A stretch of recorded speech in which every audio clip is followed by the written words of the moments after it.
अकबर और बीरबल का अनोखा खेल की कहानी।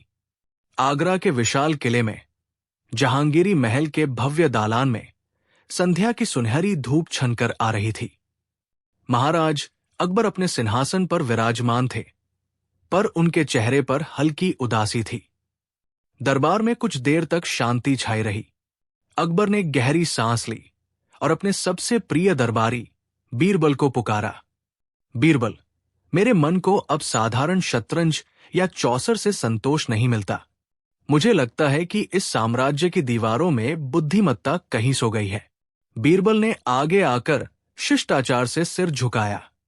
जहांपनाह, आपकी बुद्धिमत्ता को जगाने का काम तो मेरा ही है। आदेश दीजिए। अकबर की आंखों में शरारती चमक आई। आज हम एक अनोखा खेल खेलेंगे। इसमें न कोई मोहरा होगा, न कोई पासा। ये खेल होगा सत्य और भ्रम का। मैं तुम्हें एक ऐसी चुनौती दूंगा जिसे तुम अपनी आंखों से देखोगे, पर शायद अपनी बुद्धि से नहीं समझ पाओगे। ये खेल सिद्ध करेगा कि क्या तुम वास्तव में हर चीज का सार समझ सकते हो। बीरबल उत्सुक हो उठे। मुझे चुनौती स्वीकार है। जहांपनाह, खेल शुरू किया जाए। अकबर ने एक रहस्यमयी मुस्कान के साथ कहा, ठीक है, आज का खेल अदृश्य दीवार का है। अकबर ने महल के पूर्वी छोर पर स्थित एक सुनसान दालान की ओर इशारा किया। उस दालान के अंत में एक ऊंचा नक्काशीदार दरवाजा था, जो हमेशा खुला रहता था। बीरबल, बादशाह ने गंभीर स्वर में कहा, देखो, ये दरवाजा खुला है, फिर भी मैंने इसे तुम्हारे लिए बंद कर दिया है। अदृश्य दीवार उसी दरवाजे के ठीक मध्य में स्थापित है। तुम्हें चुनौती यह है कि तुम्हें उस दरवाजे से बिना रुके गुजरना है, पर तुम ऐसा तब तक नहीं कर सकते जब तक तुम ये सिद्ध न कर दो कि वो दीवार केवल तुम्हारी आंखों का धोखा है। बीरबल ने अपनी दाढ़ी सहलाई। उन्होंने उस स्थान को ध्यान से देखा जहां कुछ भी नहीं था। फिर भी बादशाह ने एक बाधा खड़ी कर दी थी। यदि तुम ये मानते हो कि दीवार वहां है, तो तुम उस पार जाने में असफल रहोगे। यदि तुम ये सिद्ध कर पाते हो कि वह केवल कोरा भ्रम है, तो तुम विजयी होगे। पर ध्यान रहे, तुम्हें किसी भी भौतिक वस्तु या सैनिक की मदद नहीं लेनी है। केवल तुम्हारी अपनी समझ तुम्हारा हथियार है। बीरबल के चेहरे पर आत्मविश्वास लौट आया। आपकी आज्ञा सिर आंखों पर। जहांपनाह, मुझे इस अदृश्य दीवार का सामना करने दीजिए। बीरबल ने आंखें बंद की और क्षण भर के लिए उस अदृश्य बाधा की प्रकृति पर विचार किया। उन्होंने महसूस किया कि ये चुनौती भौतिक नहीं, बल्कि वैचारिक थी। यदि दीवार केवल धारणा पर आधारित है, तो उसे पार करने का तरीका भी धारणा को बदलने में निहित होगा। बीरबल ने एक गहरी सांस ली और मुस्कुराते हुए दरबारी भीड़ की ओर देखा। उन्होंने फिर बादशाह की ओर मुड़कर अत्यंत विनम्रता से कहा, जहांपनाह, यदि मैं ये मानता हूं कि दीवार मेरे लिए है, तो वो वास्तव में खड़ी हो जाएगी। लेकिन आपकी चुनौती में ये कहीं नहीं लिखा कि मैं दीवार को अपने लिए ही निर्मित मानूं। ये कहते हुए बीरबल उस स्थान से थोड़ा हटकर खड़े हो गए जहां दीवार की कल्पना की गई थी। उन्होंने हाथ जोड़कर कहा, मैं विनम्रतापूर्वक घोषणा करता हूं कि मैं दीवार के उस पार खड़ा हूं। सम्राट अकबर भ्रमित हो गए। तुमने उसे पार नहीं किया, बीरबल। तुम अपनी जगह पर ही खड़े हो। बीरबल ने उत्तर दिया, जी नहीं, जहांपनाह, मैंने केवल उस भ्रम को नकार दिया जो मेरे और आपके बीच था। मैंने दीवार को आपके लिए बने रहने दिया और मैं स्वयं उसे बाईपास करके अब यहां हूं। चूंकि मैं किसी भी भौतिक बाधा को महसूस नहीं कर रहा हूं, इसलिए मैं विजयी हूं। सम्राट अकबर ने पहले अपनी भौहें चढ़ाई, फिर उनके चेहरे पर अचानक एक व्यापक मुस्कान फैल गई। अद्भुत! बीरबल, तुम सचमुच अद्वितीय हो। अकबर ने हंसते हुए कहा, तुमने ये सिद्ध कर दिया कि कल्पना से बनी दीवार को लांघने के लिए शारीरिक शक्ति नहीं, बल्कि विचारों की स्वतंत्रता चाहिए। तुमने केवल अपनी बुद्धि के बल पर हमारे बीच के अवरोध को भंग कर दिया। दरबार में उपस्थित सभी दरबारीगण जो इस गूढ़ तर्क को समझने का प्रयास कर रहे थे, अब खिलखिला उठे। वे बीरबल की विलक्षण बुद्धि और हाजिर जवाबी की खुले दिल से प्रशंसा करने लगे। अकबर ने सहमति में सिर हिलाया। ये खेल, ये शर्त तुम्हारे नाम रही, बीरबल। पर तुम ये बताओ, अगर मैं भी उस दीवार के भ्रम को नकार दूं, तो क्या मैं भी उस पार हो जाऊंगा? बीरबल ने विनम्रता से झुककर कहा, जी नहीं, जहां पनाह, आप तो हमेशा से ही उस पार थे। मैंने तो बस आपको यह महसूस कराया कि आप और मैं, हम दोनों कभी अलग थे ही नहीं। अकबर एक पल के लिए मौन रहे। उनके चेहरे पर गहन विचार और विस्मय का भाव था। उन्होंने बीरबल को स्नेह भरी नजरों से देखा। बीरबल, बादशाह ने गहरी पर गर्मजोशी से भरी आवाज में कहा, तुमने सिर्फ एक गूढ़ तर्क नहीं जीता, तुमने मुझे मित्रता और प्रेम का सबसे बड़ा सत्य सिखाया है।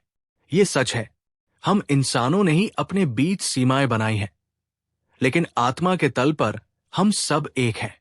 तुम मेरे आईने हो, जो मुझे मेरा वास्तविक स्वरूप दिखाते हो। पूरे दरबार में एक आत्मिक शांति छा गई। सभी दरबारी इस खेल के गहरे अर्थ को समझकर नतमस्तक हो गए।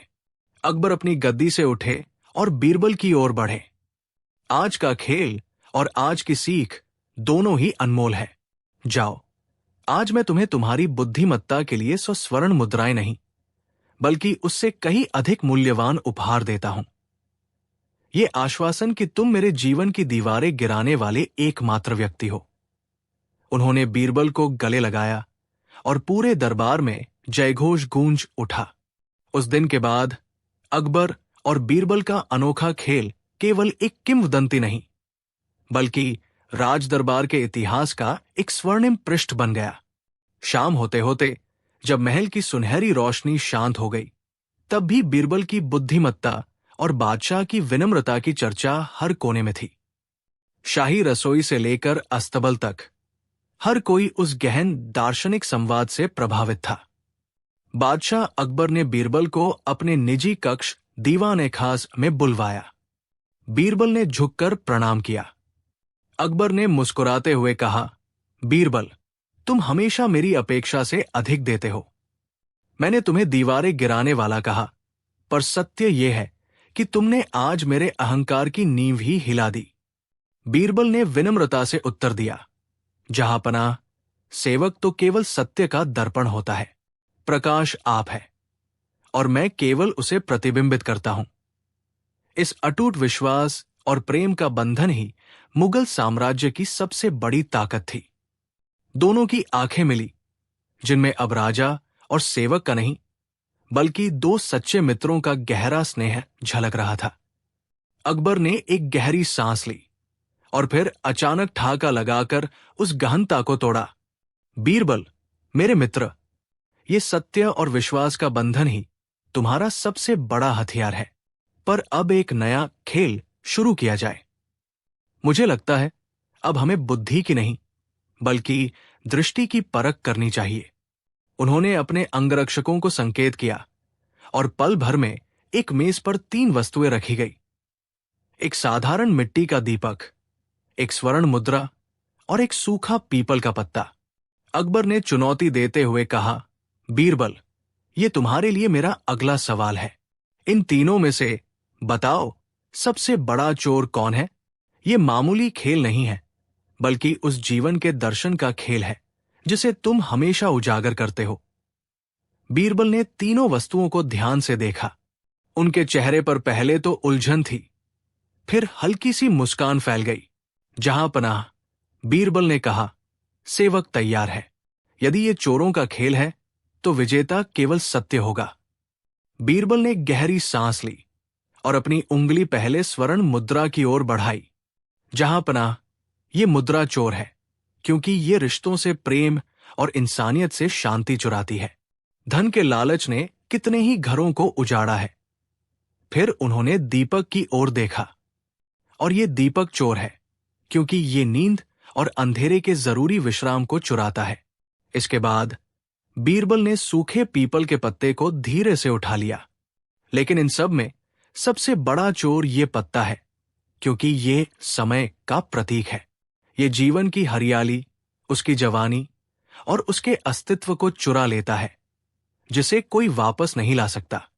ये वो चोर है जो चुपचाप आता है और सब कुछ ले जाता है। स्वर्ण मुद्रा कुछ चुराती है, दीपक कुछ चुराता है, पर समय सब कुछ चुरा लेता है। पूरा दरबार बीरबल के इस अनोखे तर्क को सुनकर स्तब्ध रह गया। अकबर के चेहरे पर अब उलझन नहीं, बल्कि गहरी संतुष्टि झलक रही थी। अकबर ने तुरंत सिंहासन से उठकर बीरबल की ओर कदम बढ़ाए। उनकी आंखों में एक विशेष चमक थी, जो केवल असाधारण ज्ञान को देखकर आती है। उन्होंने अपने हाथ जोड़े। ये सम्मान की सर्वोच्च मुद्रा थी। वाह बीरबल, बादशाह ने भारी और गूंजती हुई आवाज में कहा, तुमने हर बार की तरह सिद्ध कर दिया कि तुम्हारा मस्तिष्क केवल समस्याओं का समाधान नहीं करता, बल्कि जीवन के गहरे सत्यों को उजागर करता है। आज का ये चोर पहचानो खेल केवल मनोरंजन नहीं था, बल्कि एक अद्भुत पाठ था। अकबर ने तुरंत अपने कोषाध्यक्ष को बुलाया और घोषणा की, इस असाधारण समझ के लिए मैं तुम्हें 1000 स्वर्ण मुद्राएं भेंट करता हूं। परंतु बीरबल, बादशाह मुस्कुराए। उनके चेहरे पर चंचलता लौट आई। ये खेल अभी समाप्त नहीं हुआ है। कल तुम मेरे लिए एक ऐसी चीज लाओगे जो खाने में मीठी हो, पर जिसका नाम कड़वा हो। दरबार एक बार फिर कौतूहल में डूब गया। सभी सोचने लगे कि बीरबल अब कौन सा अनोखा उत्तर लेकर आएंगे जो बादशाह की इस गूढ़ पहेली को सुलझाएगा। बीरबल ने सहजता से मुकुट झुकाया और बादशाह की नई चुनौती स्वीकार कर ली। अगली सुबह दरबार उत्सुकता से खचाखच भरा था। बादशाह अकबर अपनी विशेष कुर्सी पर बैठे बीरबल की प्रतीक्षा कर रहे थे। बीरबल एक चांदी की थाली लेकर आए, जिस पर मलमल का कपड़ा ढका था। बीरबल, बादशाह ने पूछा, क्या लाए हो? मुझे उम्मीद है कि तुमने कल रात ये पहेली सुलझाने में अपनी नींद खराब नहीं की होगी।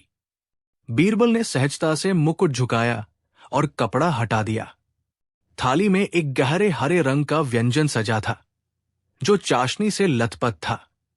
जहां पनाह, बीरबल ने विनम्रता से कहा, यह है करेला। इसका नाम भले ही कड़वा हो, पर इसे विशेष विधि से पकाया गया है। इसमें से कड़वाहट पूरी तरह निकाल दी गई है और इसे शहद तथा इलायची की चाशनी में भिगोकर एक अत्यंत मीठी मिठाई बनाया गया है। अकबर ने मुस्कुराते हुए एक टुकड़ा उठाया और चखा। उनकी आंखें आश्चर्य से फैल गई। वाह बीरबल, ये वास्तव में स्वादिष्ट है। तुमने नाम की कड़वाहट को स्वाद की मिठास से पूरी तरह ढक दिया। तुम्हारे पास हर चुनौती का एक अनोखा उत्तर होता है। अकबर ने संतुष्टि से सिर हिलाया। उन्होंने चांदी का प्याला बीरबल की ओर बढ़ाते हुए कहा, तुम्हारी बुद्धिमत्ता और सृजनशीलता वास्तव में अद्वितीय है बीरबल। ये अनोखा खेल अब और रोचक हो गया है। बादशाह ने गहरी सांस ली और अपनी अगली पहेली पेश की। यदि तुम स्वाद की कड़वाहट को खत्म कर सकते हो, तो क्या तुम अंधेरे को रोशनी में बदल सकते हो? मैं तुमसे एक ऐसी वस्तु लाने को कहता हूं जो हर रात मेरे महल में प्रवेश करे, जो काली हो पर प्रकाश फैलाए, और जिसे छूने पर न कोई गर्मी लगे न कोई ठंडक महसूस हो। बीरबल ने यह गूढ़ चुनौती सुनकर तुरंत अपनी मुस्कान नहीं छोड़ी। उन्होंने सिर झुकाते हुए कहा, जहां पनाह, आपके हर प्रश्न का उत्तर इस धरती पर मौजूद है। मुझे एक दिन का समय दीजिए। मैं कल आपको वो वस्तु लाकर दूंगा जो काली होकर भी सबसे अधिक सफेद और शीतल प्रकाश बिखेरती है।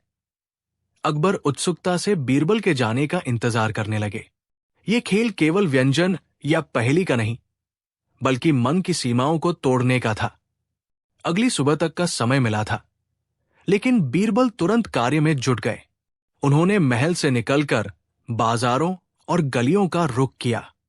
ये वस्तु कोई विदेशी खजाना नहीं हो सकती थी। अकबर अक्सर साधारण वस्तुओं में ही असाधारण गुण खोजने की चुनौती देते थे। बीरबल ने रात भर चिंतन किया। काली हो पर प्रकाश फैलाए। यह स्पष्ट रूप से दर्शाता है कि वस्तु स्वयं प्रकाश का स्रोत नहीं है, बल्कि किसी प्रकाश को धारण करती है या उसे परावर्तित रिफ्लेक्ट करती है, न गर्मी न ठंडक। ये स्थिरता केवल किसी जड़ निष्क्रिय वस्तु में हो सकती है जिसका तापमान परिवेश के अनुकूल हो। अचानक बिरबल को एक गहरा विचार कौंधा। वे सीधे एक कुशल कारीगर की दुकान पर पहुंचे और उसे एक विशेष कार्य सौंपा। उन्होंने अत्यंत सादगीपूर्ण परंतु गहरे रंग की एक वस्तु तैयार करवाई जिसके केंद्र में अद्भुत शीतलता का रहस्य छिपा था। बीरबल मुस्कुराए। उन्हें विश्वास हो गया था कि कल वो बादशाह की गूढ़ पहेली को न केवल सुलझाएंगे बल्कि उन्हें प्रकृति के द्वैत ड्युअलिटी का एक नया पाठ भी सिखाएंगे। नियत समय पर बीरबल वो रहस्यमय वस्तु लेकर दरबार पहुंचे। नियत समय पर बीरबल वो रहस्यमय वस्तु लेकर दरबार पहुंचे। बादशाह अकबर पहले से ही उत्सुकता से उनकी राह देख रहे थे। अरे बीरबल, तुम आ गए। हमें विश्वास नहीं होता कि तुमने इतनी कम अवधि में उस गूढ़ पहेली का हल खोज निकाला जिसकी वस्तु परिवेश के तापमान पर भी शीतलता का भ्रम पैदा करती हो। अकबर ने चुनौती भरे स्वर में कहा।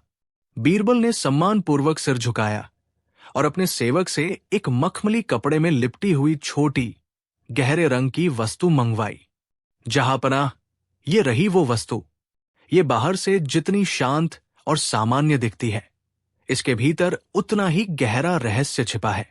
मेरा दावा है कि ये भौतिक रूप से कमरे के तापमान पर होते हुए भी स्पर्श करने पर आपको अद्भुत और अप्रत्याशित शीतलता का अनुभव कराएगी। दरबार में फुसफुसाहट फैल गई। सभी मंत्री उत्सुक थे कि ये क्या चमत्कार है। अकबर ने धीरे से हाथ आगे बढ़ाया और सावधानी से उस वस्तु को छुआ। स्पर्श करते ही उनकी आंखें आश्चर्य से चौड़ी हो गई। वो गहरे रंग की वस्तु एकदम साधारण लग रही थी, लेकिन उसके केंद्र से निकल रही तीव्र ठंडक ने बादशाह को एक पल के लिए अवाक कर दिया। बादशाह ने तुरंत अपना हाथ पीछे खींच लिया। उनकी भौहें आश्चर्य और जिज्ञासा से एक साथ चढ़ी हुई थी। अद्भुत! बीरबल, ये कैसा भ्रम है? वस्तु गर्म दिखती है, पर इसमें बर्फीली ठंडक कहां से आई? क्या तुमने इसे बर्फ के नीचे छिपाया था? बीरबल ने सम्मानपूर्वक झुककर कहा। जहांपनाह, ये कोई जादू या भ्रम नहीं है, बल्कि तापमान और अनुभव के बीच का एक वैज्ञानिक रहस्य है। आज का हमारा खेल इसी रहस्य को उजागर करने पर आधारित है। मैंने इसे अनुभव की पहेली नाम दिया है। अकबर उत्सुकता से अपनी गद्दी पर झुक गए। तो बताओ, इस पहेली को सुलझाने का नियम क्या है? नियम सरल है, बीरबल ने जवाब दिया। जो दरबारी ये सटीक बता देगा कि ये साधारण दिखने वाली वस्तु कमरे के तापमान पर होते हुए भी इतनी तीव्र ठंडक क्यों महसूस करा रही है, वही इस खेल का विजेता होगा। आपके पास इस रहस्य को समझने और तर्क प्रस्तुत करने के लिए केवल 1 घंटा है। लने एक सेवक को संकेत दिया, जो एक मखमली कपड़े से ढकी हुई 2 वस्तुओं से भरी ट्रे लेकर आया। बीरबल ने स्वयं कपड़ा हटाया। ट्रे में एक साधारण लकड़ी का गुटका था और उसके ठीक बगल में उसी आकार की एक चमकदार चिकनी धातु की पट्टी रखी थी। ये वस्तुएं पिछले कई घंटों से इस हॉल में एक ही तापमान पर मौजूद है, बीरबल ने स्पष्ट किया। मैं चाहता हूं कि आप में से हर कोई इन्हें छूकर अनुभव करे। दरबार में हलचल मच गई। कई दरबारी उत्सुकता से उठे और लकड़ी और धातु को छूने के लिए पंक्तिबद्ध हो गए। हर कोई आश्चर्यचकित था। लकड़ी छूने में सामान्य लग रही थी, जबकि धातु की पट्टी तुरंत हाथ खींचने लायक तीव्र ठंडक दे रही थी। अकबर ने देखा कि दरबारी भ्रमित हो रहे हैं। उन्होंने अपनी आवाज तेज की। याद रहे, ये जादू नहीं है, बल्कि अनुभव की पहेली है। क्या कोई दरबारी ये बता सकता है कि तापमान समान होने के बावजूद हमारे हाथ धातु को लकड़ी से अधिक ठंडा क्यों समझते हैं? अब तुम्हारा 1 घंटा शुरू होता है। दरबार में अब तर्क वितर्क और फुसफुसाहट का शोर था। 1 घंटे का समय तेजी से बीत रहा था। कई विद्वानों ने अपनी भौतिकी और रसायन की किताबें याद करने की कोशिश की, लेकिन किसी के पास भी संतोषजनक उत्तर नहीं था। एक दरबारी ने हिम्मत करके कहा, हुजूर, शायद ये धातु का घनत्व है, जो शीतलता को अधिक देर तक बनाए रखता है। इस पर दूसरे ने तुरंत आपत्ति जताई, नहीं, घनत्व नहीं, ये ऊर्जा के संचरण, ट्रांसफर का मामला है। अकबर ने निराशा में सिर हिलाया। वो जानते थे कि दरबारी केवल अनुमान लगा रहे हैं। लगभग आधा घंटा बीत चुका था। सभी दरबारी अब उस एक व्यक्ति की ओर देख रहे थे जिसने अब तक कोई प्रतिक्रिया नहीं दी थी, बीरबल। बीरबल इन सब के बीच अत्यंत शांत खड़े थे। उनके होठों पर रहस्यमयी मुस्कान तैर रही थी, मानो वो पहले से ही जवाब जानते हों और इस खेल का आनंद ले रहे हों। अकबर ने बीरबल की ओर देखते हुए प्रश्न किया, क्या तुम भी इस अनुभव की पहेली में उलझे हुए हो? बीरबल, जहां पनाह, बीरबल ने अदब से झुकते हुए उत्तर दिया, उलझना तो उन धागों का काम है जिन्हें हमने अपनी मूर्खता से कस दिया है। ये पहेली सुलझी हुई है, बस हमने उसे अनावश्यक रूप से जटिल बना दिया है। उन्होंने एक क्षण के लिए दरबारियों पर नजर डाली, फिर शांत स्वर में कहा, ये अनुभव की पहेली न तो गुरुत्वाकर्षण, ग्रेविटी है और न ही केवल ऊर्जा का संचरण। ये खेल शुद्ध एकाग्रता और मानसिक तैयारी का था। मैं क्यों शांत था? क्योंकि मैं पहले ही इसका उत्तर पा चुका था और मैं ये देख रहा था कि क्या कोई अन्य दरबारी इस मानसिक तरंग को पकड़ पाता है। अकबर उत्सुकता से झुके, तो तुम क्या कह रहे हो कि ये केवल मन का खेल था? बीरबल, जी हुजूर, जब आपने हमें ये खेल दिया तो आपने अनजाने में एक शर्त रख दी। असली ऊर्जा का स्रोत प्रश्न में नहीं, बल्कि प्रश्न पूछने वाले की मंशा में छिपा है। और जब मन शांत हो जाता है तो वो सबसे मुश्किल अनुभवों को भी पढ़ लेता है। बीरबल ने अब अपने हाथ में रखी एक छोटी सी वस्तु को उठाया। सफलता इस बात में नहीं थी कि ऊर्जा कहां से आ रही है, बल्कि इस बात में थी कि हम उस पर ध्यान केंद्रित कहां कर रहे थे। बीरबल ने उस छोटी वस्तु को अपनी खुली हथेली पर रखा। वो एक साधारण कंकड़ था। जहां पनाह, असली ऊर्जा इस कंकड़ को छूने में नहीं थी, बल्कि इस संकल्प में थी कि हमें इसे ढूंढना ही है। ये पूरा खेल इसलिए अनोखा था क्योंकि इसमें शारीरिक बल की जगह अवलोकन और मन की शांति का प्रयोग किया गया था। बीरबल मुस्कुराए। जीतने वाले दल ने बाहरी शोर को अनदेखा किया और केवल आपकी आवाज की तीव्रता पर ध्यान दिया। जब भी आपने ऊर्जा शब्द का प्रयोग किया, अनजाने में आपके चेहरे की मांसपेशियां एक सेकंड के 1000वें हिस्से के लिए सिकुड़ती थी। ये छोटी सी प्रतिक्रिया ही वो गुप्त संकेत थी जिसे पकड़ना था। हमने आपके शरीर की भाषा को पकड़ा, आपके शब्दों को नहीं। अकबर ने गहरी सांस ली। उनके चेहरे पर गहन संतुष्टि का भाव था। उन्होंने धीरे से सिर हिलाया। तुमने मेरी मंशा को भी एक खुली किताब की तरह पढ़ लिया, बीरबल। मैं ये खेल हार गया। अकबर हंसे और अपने आसन से उठे। जीत की इस अद्भुत व्याख्या के लिए मैं तुम्हें इनाम देना चाहता हूं, उन्होंने कहा। बीरबल ने विनम्रता से झुककर उत्तर दिया, जहां पनाह, आपका ज्ञान ही मेरा सबसे बड़ा इनाम है। ये खेल केवल जीतने हारने का नहीं था, बल्कि ये ध्यान देने की कला को समझने का था। हमें ये याद रखना चाहिए कि एक नेता के हाव भाव उसके कहे गए शब्दों से भी अधिक शक्तिशाली होते हैं। वहां मौजूद सभी दरबारी, जो शुरू में बीरबल की रणनीति पर संशय कर रहे थे, अब अचंभित थे। वे फुसफुसाहट में बीरबल की बुद्धिमत्ता की प्रशंसा करने लगे। बादशाह ने जोर से ताली बजाई। यह स्पष्ट है कि मनुष्य केवल शब्दों से नहीं, बल्कि संकेतों और सूक्ष्म भावों से भी बोलता है।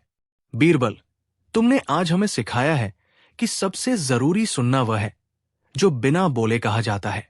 जाओ, आज शाही रसोई में तुम्हारे लिए विशेष पकवान तैयार होंगे। बीरबल ने धन्यवाद किया और दरबार में मुस्कान फैल गई। खेल समाप्त हो चुका था, लेकिन उसका सबक सदा के लिए सबके मन में बैठ गया। दरबार की कार्यवाही समाप्त होने के बाद बीरबल जब अपने आवास की ओर जा रहे थे, तब उन्हें बादशाह के खास सेवक ने बुलाया। जहां पनाह, आपको तुरंत याद कर रहे हैं। बीरबल वापस लौटे। बादशाह अकबर अपने निजी कक्ष में एक विशाल नक्शे पर झुके हुए थे। उनका माथे पर विचार की रेखाएं थी।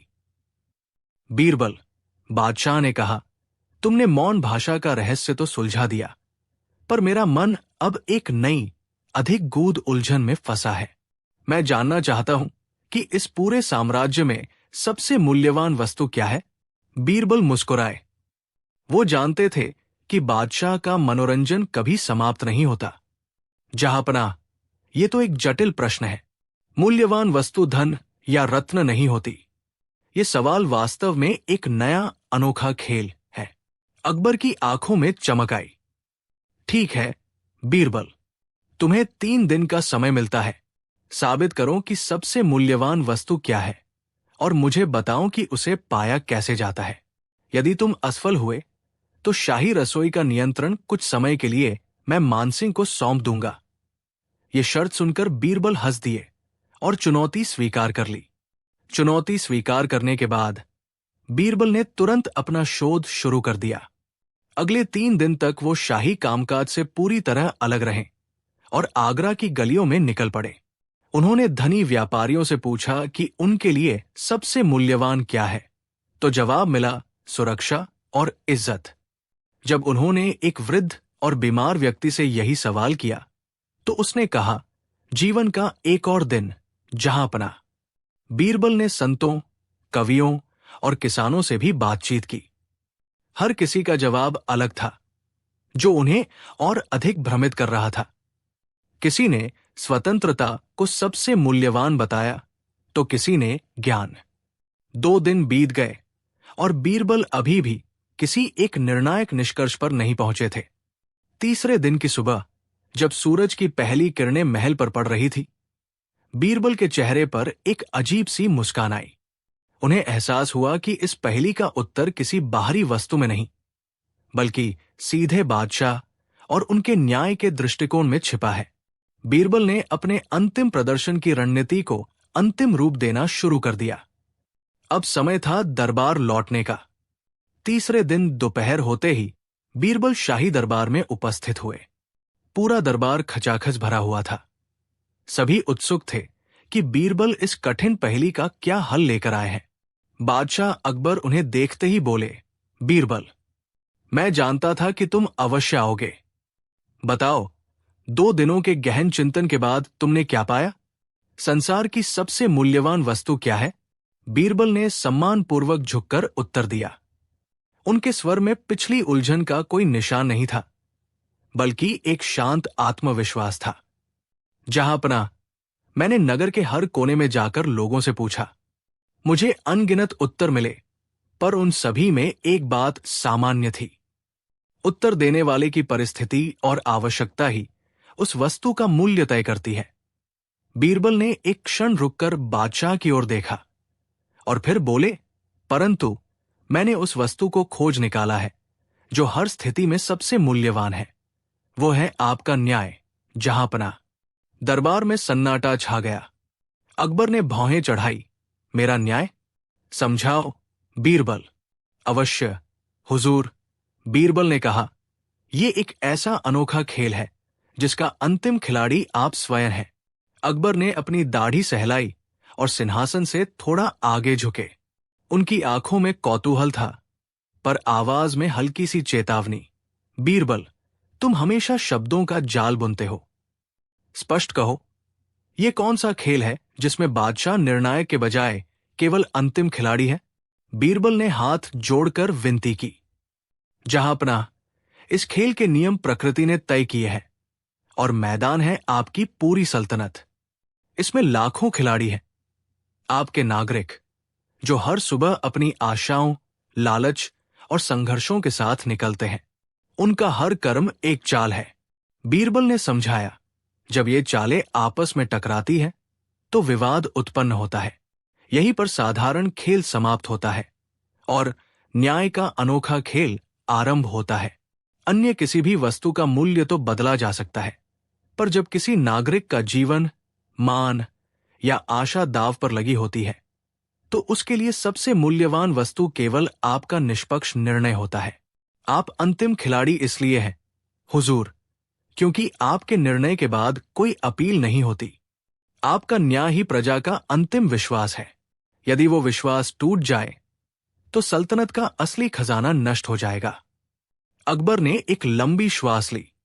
उनके चेहरे पर अब सत्ता का अहंकार नहीं, बल्कि गंभीर चिंतन की छाया थी। बीरबल, बादशाह ने भारी पर शांत आवाज में कहा, तुमने आज मुझे मेरे सिंहासन का सही अर्थ समझा दिया। मैंने सदैव सोचा था कि यह सत्ता का प्रतीक है, किंतु ये तो कर्तव्य और विश्वास की सबसे कठिन कसौटी है। उन्होंने अपने माथे पर हाथ फेरा, जैसे उस दायित्व के बोझ को महसूस कर रहे हों।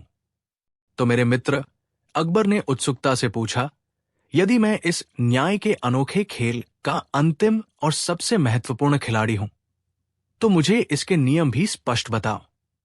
वो कौन सी रणनीति है जो ये सुनिश्चित करेगी कि प्रजा का विश्वास अर्थात सल्तनत का खजाना कभी नष्ट न हो?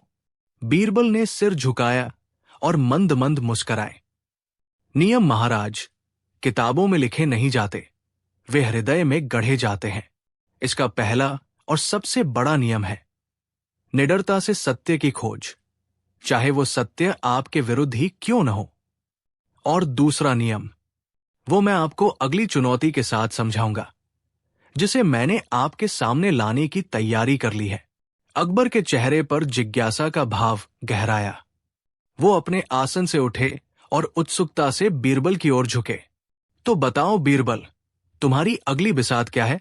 सत्य की खोज में हम पीछे हटने वाले नहीं, लेकिन ये कौन सा खेल है जिसमें खजाना प्रजा के विश्वास पर निर्भर करता है और नियम हृदय में गढ़े जाते हैं? बीरबल ने गहरी सांस ली। महाराज, चुनौती कल सूर्योदय के साथ शुरू होगी। ये चुनौती आपके शौर्य की नहीं, बल्कि आपके धैर्य और दृष्टि की परीक्षा है। आपको एक सप्ताह के लिए स्वयं को बाजार के सबसे साधारण व्यापारी के रूप में रूपांतरित करना होगा। अकबर भौंचक के रह गए। व्यापारी? ये कैसी चुनौती है? यही वो दूसरा नियम है, बीरबल ने समझाया, जहां सबसे छोटी समस्या को सबसे बड़ी प्राथमिकता मिलती है। आपको 7 दिन में एक ऐसी समस्या का समाधान करना है जिसे आपने सिंहासन पर बैठकर कभी सुना तक न हो। आपको अपनी प्रजा की आवाज, जो अक्सर दरबार तक पहुंच ही नहीं पाती, उसे स्वयं सुनना होगा। अकबर ने अपनी दाढ़ी पर हाथ फेरा।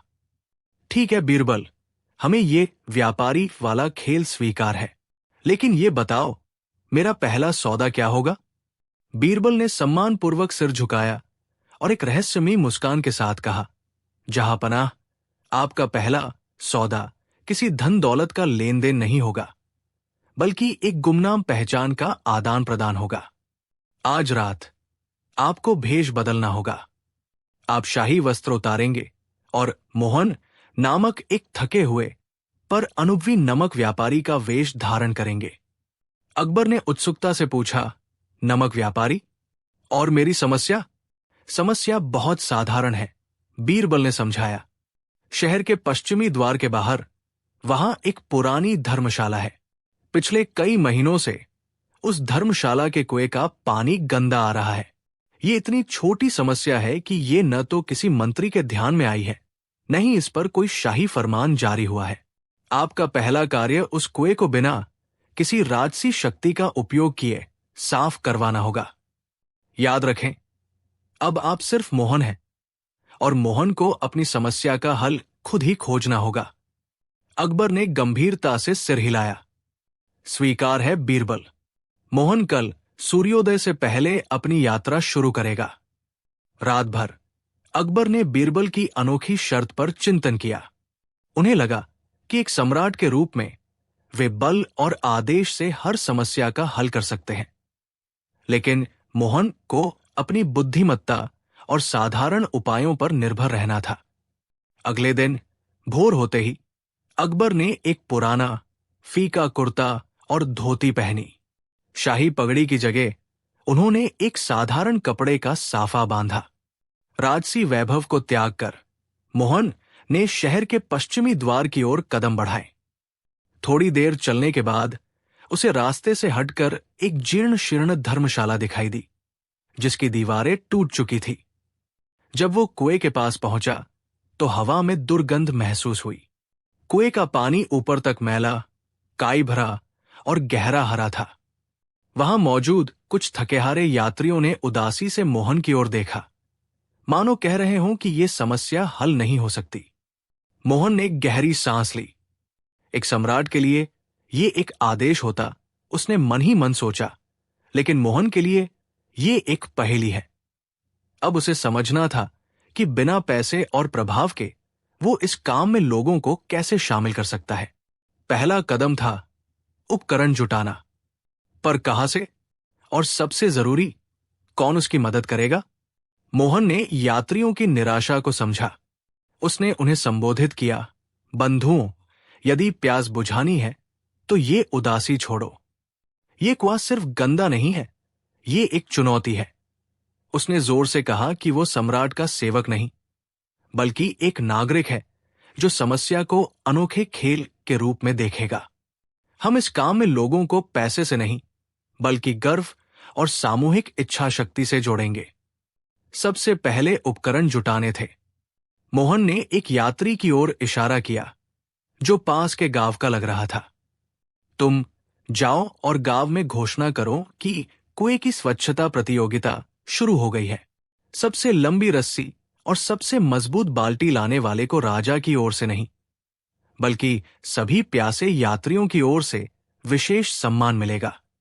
उसकी आवाज में आत्मविश्वास था। यात्रियों में से एक, जिसके चेहरे पर पहले थकान थी, अब उत्सुकता झलक रही थी, तुरंत पास के गांव की ओर दौड़ पड़ा। मोहन जानता था, पहला आकर्षण गर्व और उत्सुकता पैदा करना था, क्योंकि जहां पैसे काम नहीं करते, वहां प्रतिष्ठा और खेल की भावना बड़ी शक्ति बन जाती है। कुछ ही देर में गांव के बच्चों का शोर सुनाई देने लगा। कुछ बच्चे अपने घरों से पुरानी और मोटी रस्सियां लेकर आए थे, तो कुछ टूटी फूटी बाल्टियां या मिट्टी के घड़े। मोहन ने भीड़ को नियंत्रित किया और बीच मैदान में एक बड़ा घेरा बनाकर निर्णायक की भूमिका संभाली। उसने जोरदार आवाज में घोषणा की, याद रहे, ये सिर्फ पानी निकालने की प्रतियोगिता नहीं है, ये एकजुटता और शक्ति का प्रदर्शन है। जो जीतेगा, उसका नाम इस कुएं के पास पत्थरों पर हमेशा के लिए उकेरा जाएगा। इतिहास उसे याद रखेगा। ये सुनकर प्रतियोगिता का माहौल और गर्म हो गया। पहला प्रतियोगी वही थकाहारा यात्री था जो सबसे पहले गांव की ओर दौड़ा था। सामने आया। उसने एक मोटी, खुरदरी रस्सी और एक पुरानी लोहे की बाल्टी ली। मोहन ने सीटी बजाई और प्रतियोगिता शुरू हो गई। देखते ही देखते कुएं के चारों ओर एक अनोखा मेला लग गया, जहां हर कोई जीतने की होड़ में नहीं, बल्कि बस पानी तक पहुंचने की उत्कट इच्छा में भाग ले रहा था। अकबर, जो वेश बदलकर दूर एक पेड़ के नीचे बैठा था, इस दृश्य को देखकर मुस्कुरा उठा। मोहन ने ठीक दाव लगाया था। यात्री ने हड़बड़ी में बाल्टी कुएं के गहरे अंधकार में उतार दी। वो जानता था कि ये पानी उसकी जान बचाएगा। जैसे ही बाल्टी पानी को छूकर भरने लगी, उसने पूरी ताकत से रस्सी खींचनी शुरू की। लेकिन थकान और बाल्टी का वजन, जो अब पानी से दोगुना हो गया था, उसके लिए भारी पड़ गया। उसकी सांसें फूल गई और रस्सी उसके खुरदरे हाथों से फिसलने लगी। मोहन, बीरबल, ने सटीकता से समय का आकलन करते हुए जोर से सीटी बजाई। समय समाप्त। आप पानी निकालने में असफल रहे। यात्री निराश होकर वहीं बैठ गया, अपनी विफलता और प्यास दोनों से पराजित। अकबर ने दूर से देखा कि किस तरह प्यास की तीव्र आवश्यकता भी इस खेल के नियमों को नहीं तोड़ पा रही थी। ये केवल शारीरिक बल की नहीं, बल्कि साधनों के प्रबंधन और धैर्य की भी परीक्षा थी। मोहन का खेल सरल पर गहरा था। अगला प्रतियोगी तुरंत तैयार था, जिसके हाथ में एक छोटा, मजबूत मटका था, जिसे वो सावधानी से नीचे उतारने लगा। गोविंद, दूसरा प्रतियोगी, ने तुरंत रस्सी और अपने छोटे मटके को संभाला। उसने पिछली विफलता से सबक लिया था। बड़ा बर्तन भले ही अधिक पानी दे, पर वो समय अधिक लेता है। उसने अपने मजबूत मटके को कुशलतापूर्वक और एक नियंत्रित गति से कुएं में उतारा। मोहन, बीरबल की आंखें समय दर्शाती रेत घड़ी और गोविंद की हर हरकत पर टिकी थी। गोविंद ने गति और सावधानी का अद्भुत मिश्रण प्रस्तुत किया। रस्सी नीचे गई, पानी को छुआ और बिना एक क्षण की देरी किए गोविंद ने उसे ऊपर खींचना शुरू कर दिया। वो जानता था कि कहाँ धीमा होना है ताकि मटका डगमगाए नहीं, और कहाँ तेज ताकि समय न बीते। सीटी बजने में बस कुछ ही सेकंड बाकी थे। एक निर्णायक झटके के साथ पानी का मटका कुएं के मुहाने पर सुरक्षित पहुंच गया। गोविंद ने विजय की सांस ली और अपना इनाम ठंडा पानी पी लिया। अकबर ने इस दृश्य को देखकर मुस्कुराते हुए कहा, बीरबल, तुम्हारा ये खेल केवल प्यास बुझाने का नहीं है। यह सिखाता है कि साधनों की गुणवत्ता से अधिक महत्वपूर्ण उनका सही और समयबद्ध प्रबंधन है। सभा में बैठे दरबारी भी इस सरल नियम की गहराई को समझकर शांत हो गए। अब खेल में एक नया मोड़ आना बाकी था। अकबर ने उत्साह से बीरबल की ओर देखा और बोले, अब इस समय प्रबंधन के खेल को और दिलचस्प बनाते हैं। साधनों का प्रबंधन तो हो गया, अब विचारों के प्रबंधन की बारी है। बीरबल ने हाथ जोड़कर कहा, जरूर जहांपना। अगला खेल क्या होगा? बादशाह ने तुरंत एक बड़ा खाली चांदी का थाल मंगवाया और उसे बीच सभा में रखवा दिया। उन्होंने घोषणा की, जो दरबारी इस थाल को राजधानी के 3 सबसे उपयोगी झूठों से भर देगा, वो विजेता होगा। दरबारी असमंजस में पड़ गए। झूठों का कोई भौतिक आकार नहीं होता, फिर भला उनसे थाल भरना कैसे संभव है? बीरबल ने थाल की ओर देखा और धीरे से कहा, हुजूर, ये खेल तो असत्य को भी सत्य के रूप में प्रबंधित करने का है। अकबर ने हंसते हुए कहा, बिल्कुल बीरबल, ये देखना है कि कौन सबसे पहले ये साबित करता है कि असत्य भी उपयोगी और काम का हो सकता है। तुम्हारे पास ये काम पूरा करने के लिए केवल 1 घंटे का समय है। दरबार में तुरंत अफरातफरी मच गई। दरबारी एक दूसरे का मुंह देखने लगे। मंत्री टोडरमल ने प्रयास करते हुए कहा, हुजूर, मैं ये झूठ रखता हूं कि हमारे खजाने में इतना सोना है कि सदियों तक किसी को काम करने की जरूरत नहीं पड़ेगी। अकबर ने अस्वीकार करते हुए सिर हिलाया। झूठ उपयोगी होना चाहिए, न कि केवल कल्पना पर आधारित। टोडरमल, तुम्हारा झूठ आलस्य को जन्म देगा, ये उपयोगी नहीं। जब लगभग 50 मिनट बीत गए और थाल जस का तस खाली था, तब बीरबल आगे बढ़े।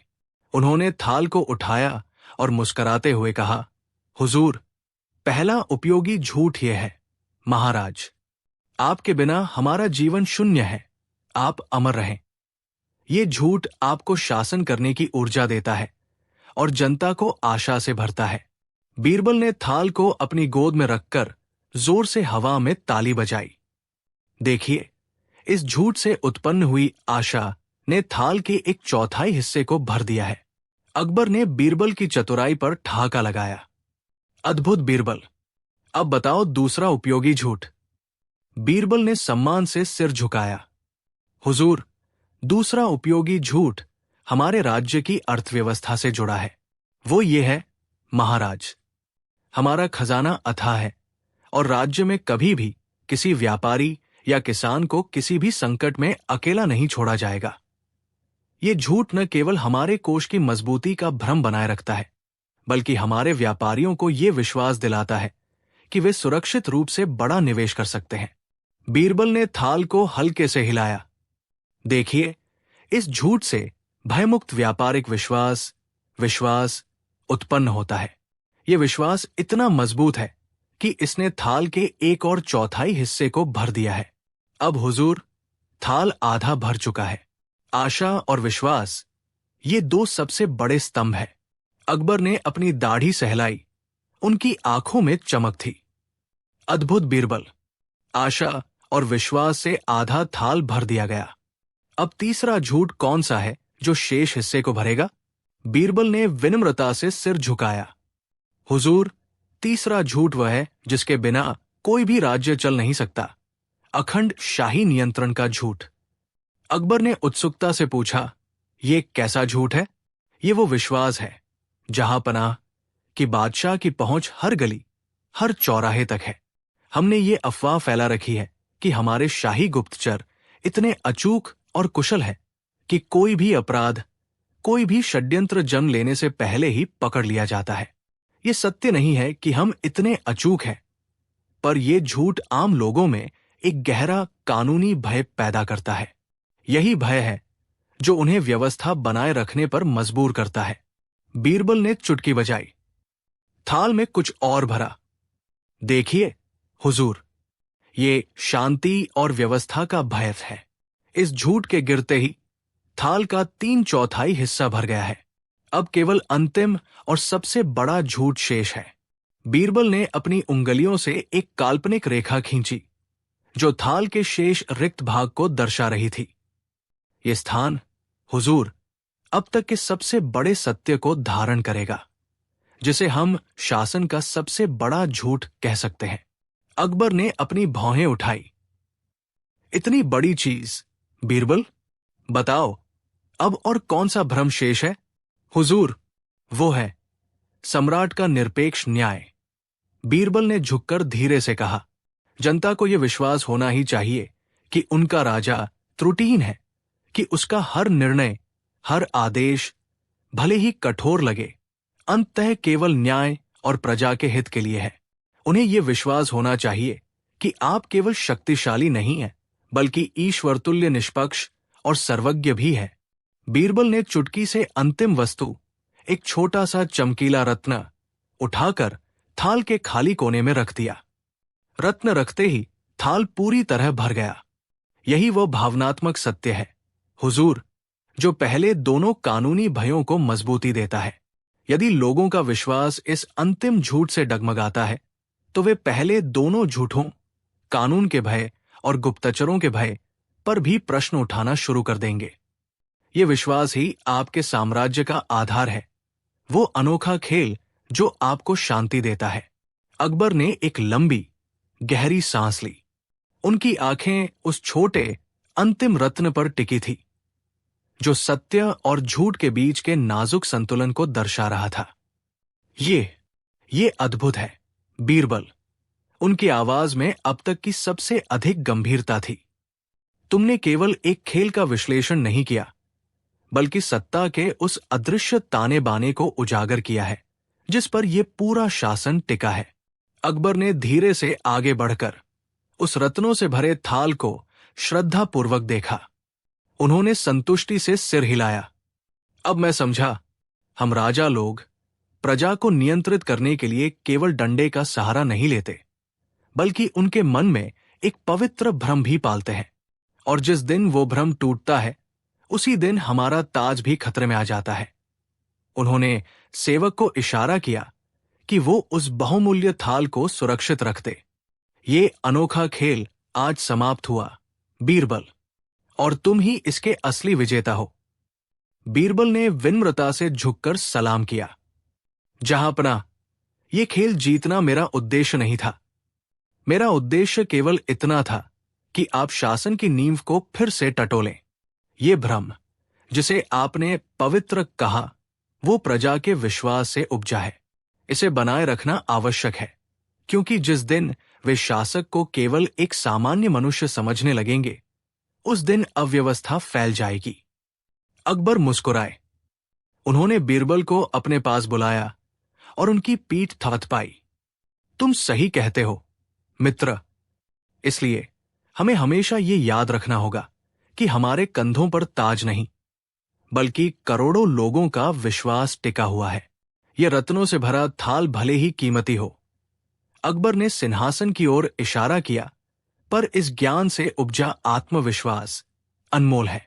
दरबारी, जो इतने समय से चुप्पी साधे बैठे थे, अब तालियों की गड़गड़ाहट से ये स्वीकार कर रहे थे कि बीरबल ने फिर से अपने ज्ञान की सर्वोच्चता सिद्ध कर दी थी। अकबर ने घोषणा की कि आज से ये दिन विश्वास की नींव के रूप में याद रखा जाएगा।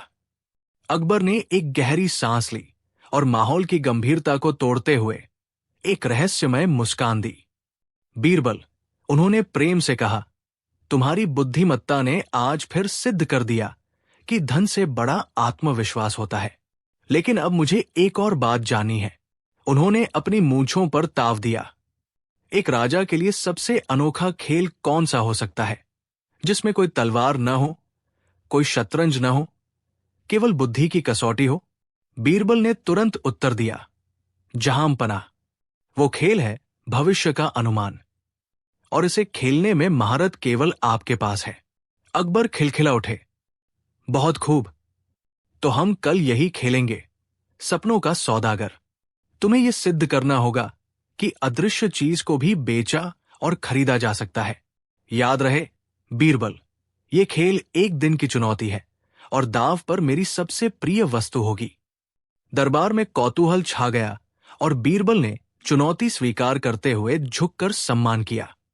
अगले दिन का सूरज एक बिल्कुल नए और कल्पना से परे खेल का साक्षी बनने वाला था। अगले दिन सुबह होते ही शाही दरबार में उत्सव जैसा माहौल था। अकबर अपनी गद्दी पर विराजमान थे।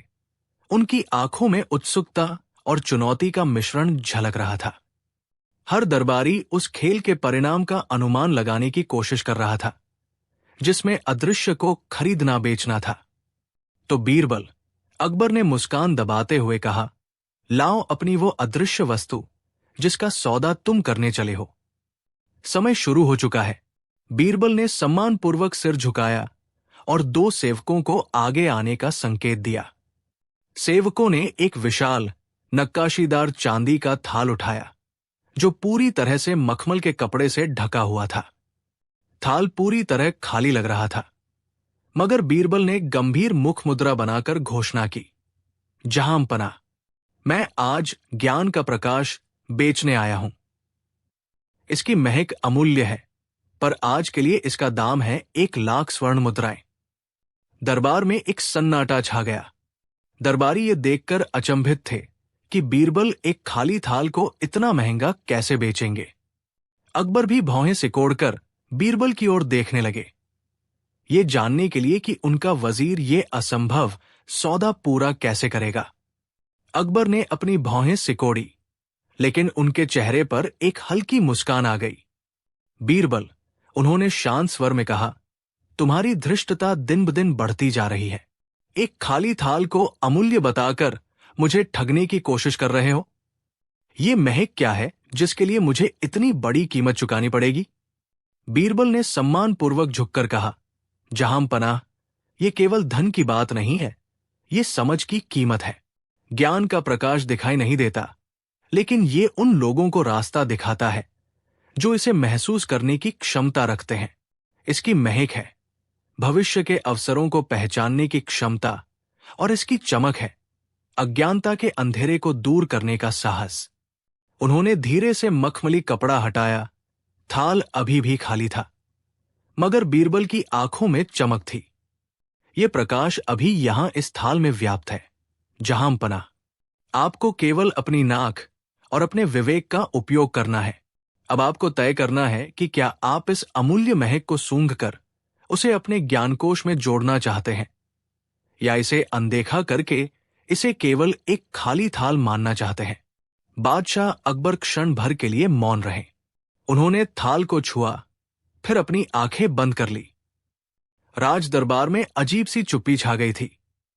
हर कोई ये जानने को उत्सुक था कि जहांपनाह बीरबल के इस अमूर्त उपहार को किस तरह स्वीकार करते हैं।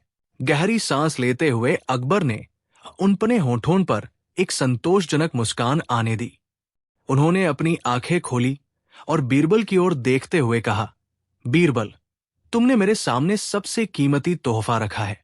अक्सर हम भौतिक सुखों की चमक में इतना खो जाते हैं कि वास्तविक अवसरों की महक को पहचानना भूल जाते हैं।